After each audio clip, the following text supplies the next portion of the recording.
Hello મિત્રો, આજે લેવાયેલી સ્પેશિયલ ટેટ 1 માં મસ્ત મજાના પ્રશ્ન પૂછ્યા છે. તો ચાલો સોલ્યુશન જોઈએ. એક વિદ્યાર્થીને 80 ગુણમાંથી 60 ગુણ મેળવ્યા છે, તો તેને કેટલા ટકા ગુણ પ્રાપ્ત કર્યા હશે? આપણે અહીંયા જે વિદ્યાર્થીએ માર્ક મેળવ્યા છે એનો આપણે ટકા શોધવાના છે. તો સિમ્પલ જ છે. તો ટોટલ કેટલા માર્ક છે? પહેલા 80. તો આમને પહેલા અપૂર્ણાંકમાં લખી દઈએ. બરાબર. તો અપૂર્ણાંક એટલે ભાઈ અંશ ભાગ્યા છેદ. બરાબર, અંશ ભાગ્યા છેદ. તો આ જે છેદ હશે એ તમને ટોટલ ભાગ બતાવશે. તો ટોટલ કેટલા માર્ક છે અહીંયા? 80. તો ટોટલ એના 80 માર્ક છે. 80 માર્ક માંથી કેટલા માર્ક આયા? એના 60. તો 60 તમે ઉપર લખી દો. હવે શોધવાનું છે આપણે ટકા. તો જ્યારે ટકા શોધવા હોય તો એને તમે 100 વડે ગુણી નાખો અને ટકાને દૂર કરવા હોય તો 100 ના વડે ભાગી નાખવાના. બરાબર.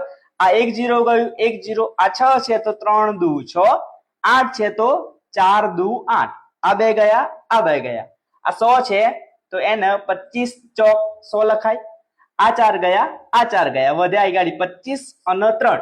તો 25 તરીકે લા થાય તો 75. તો તમારો જવાબ આવી ગયો અહીંયા 75%. આને તમે બીજી રીતના પણ કરી શકો છો કે જો ટોટલ 80 માર્ક 80 ગુણ છે તો 80 માંથી 80 માર્ક એના આવી જાય તો એને કેટલા ટકા થાય? 100%. પણ આવ્યા છે કેટલા? 60. તો કેટલા ટકા? તો હવે તમે કરી નાખો ચોકડી ગુણાકાર. તો 100 ગુણ્યા 60 ભાગ્યા 80.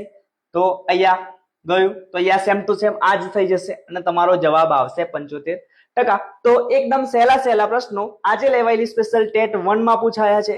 તો આવા જ પ્રશ્ન આવનારી જે ટેટ 1 છે એમાં પણ પૂછવાના ચાન્સીસ વધારે છે. તો સરસ મજાનું ગણિત શીખવા મને એટલે ભાઈ હેમાંગ માછીને ફોલો કરતા જાઓ. Thank you.